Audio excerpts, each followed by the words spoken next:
Now that these 3 petals are all dried up, I can work on these 2 petals. They're quite small, so I wouldn't necessarily have to wet them, but I want them to be at the same level of, to have the same amount.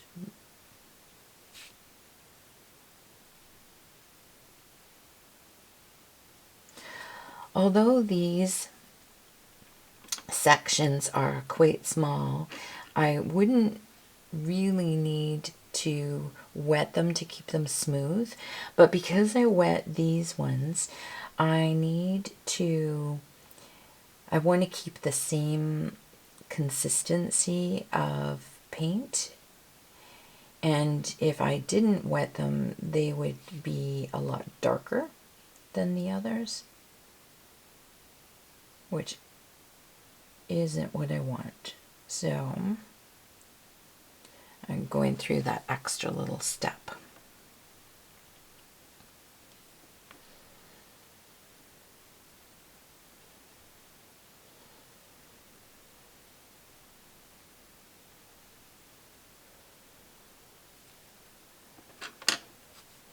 I'm going to switch to a smaller brush.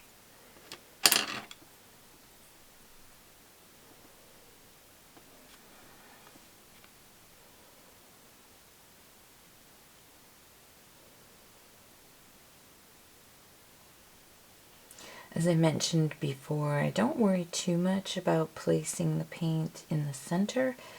I really concentrate on what I want my edges to look like. I am not leaving any little spots of white along, any little dots of white there.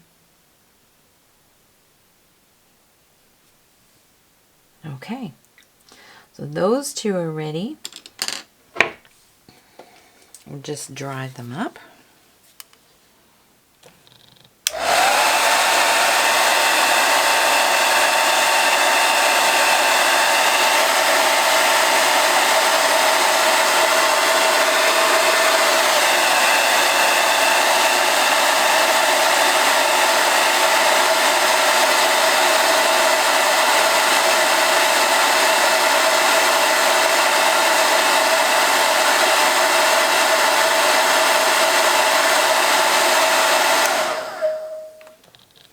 You may notice that when I was using the hair dryer, I started by holding it quite high, and as it dried, I moved slightly closer to the painting. The reason for this is if I have a very high power and I'm close to the painting while I'm drying it, it will shoot the paint right off the page, which is definitely not what I wanted. So I hold it high in order to control the stream of air that comes out. So for this layer, what we can do now is to do the center petal that is tucked in the back.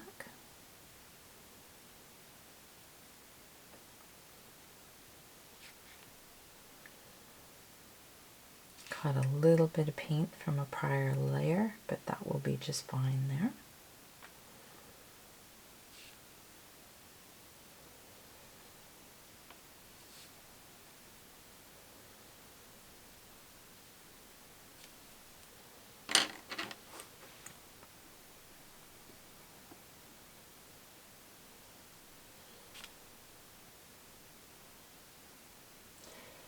If you decide that this layer is not intense enough, you can let everything dry and paint over it again.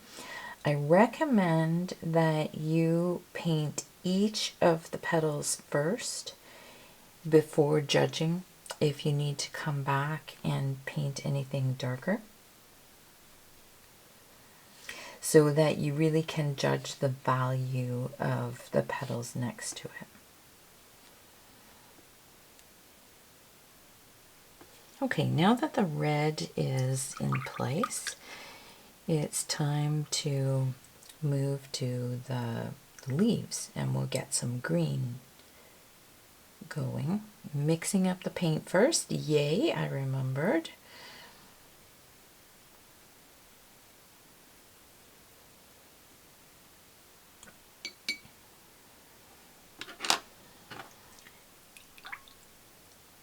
I'll start with, I won't start with the stem because this petal is still wet.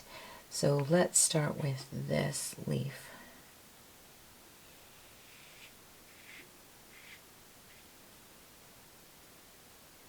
Wetting the center of it.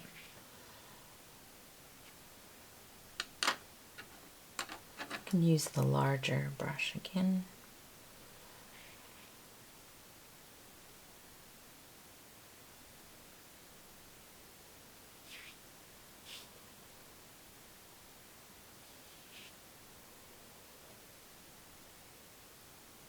I like to have some yellow on my leaves. That would be personal preference. If you prefer everything to be green, feel free to cover that right over.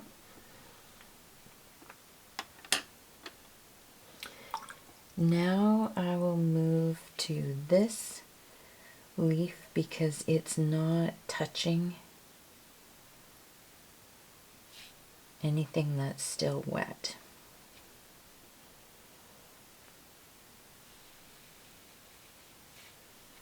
It's easier to get larger variations from light to dark to change the values when your sections are larger. So that's why I didn't want you to make this image any smaller than 8 inches. Even now I'm finding I have to squeeze to get into some of these areas, let alone to have variations in light and dark. Smaller brushes would help with that.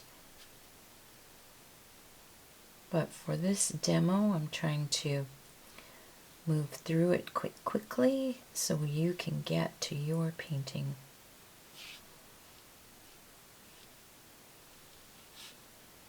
I'll put more green at the bottom and allow some of that yellow to peek through here.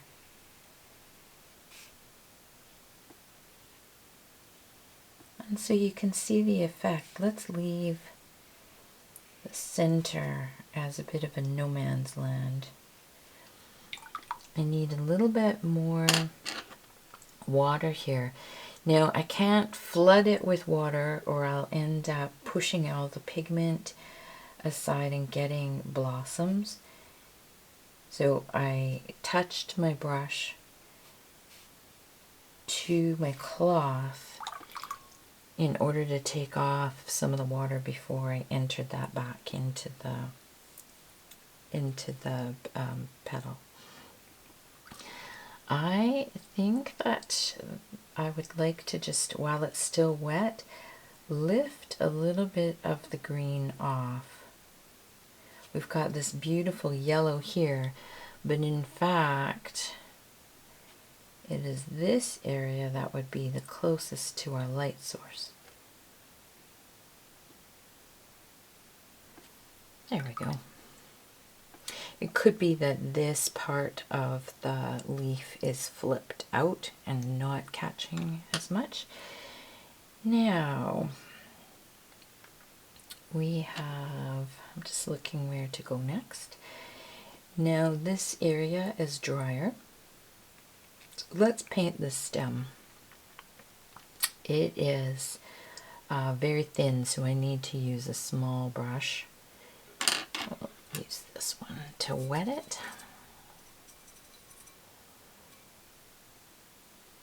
I often will use my softer brushes to wet the area and then my stiffer brushes to paint the edges.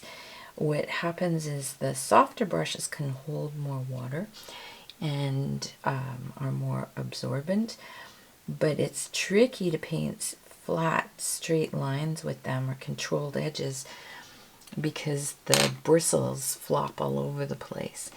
So I like the stiffer brushes to give me crisper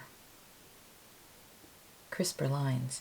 I'm going to paint the green right into the pink. And if there's a bit of bleeding, that is quite fine.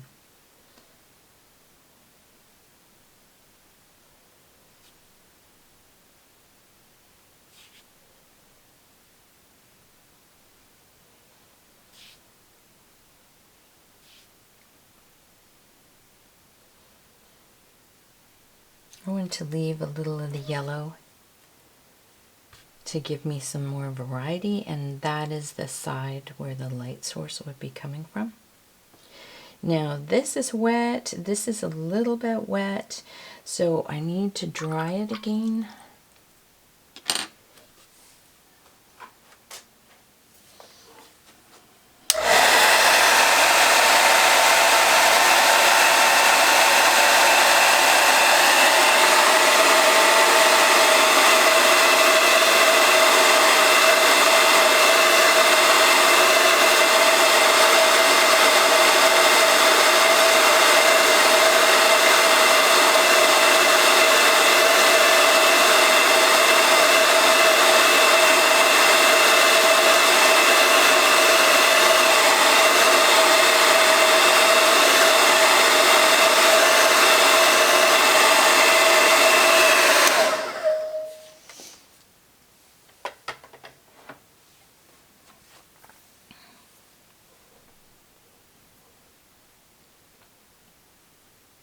It's a fairly thin space, so let's use the small brush.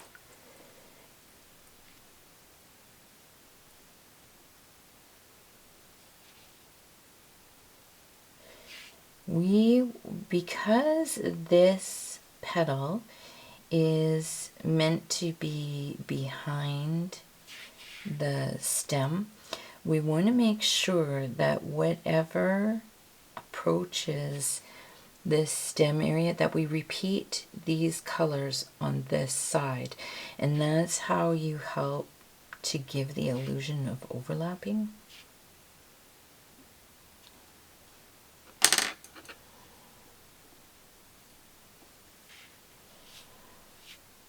I'm gonna turn my paper for just a moment.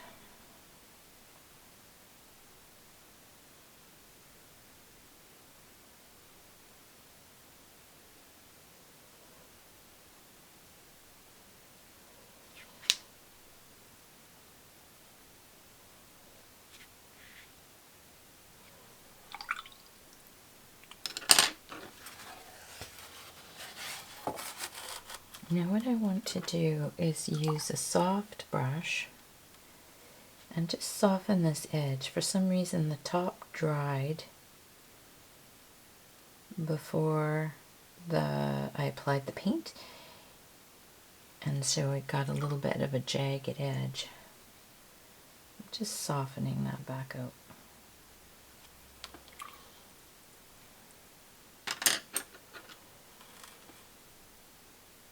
Oh, need to wet the bottom section, and I can use my larger brush because the space is fatter here.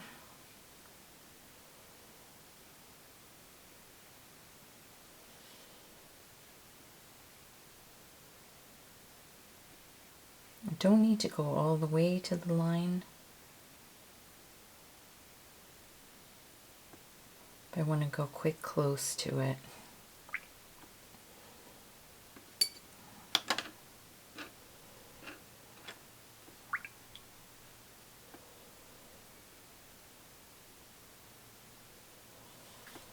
I'm keeping it tipped in this direction because of the angle.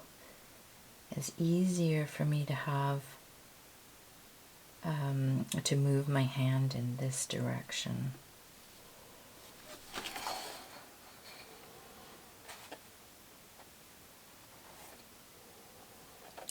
I tipped my paper because I want the green to stay down so we have that nice area where it's quite light.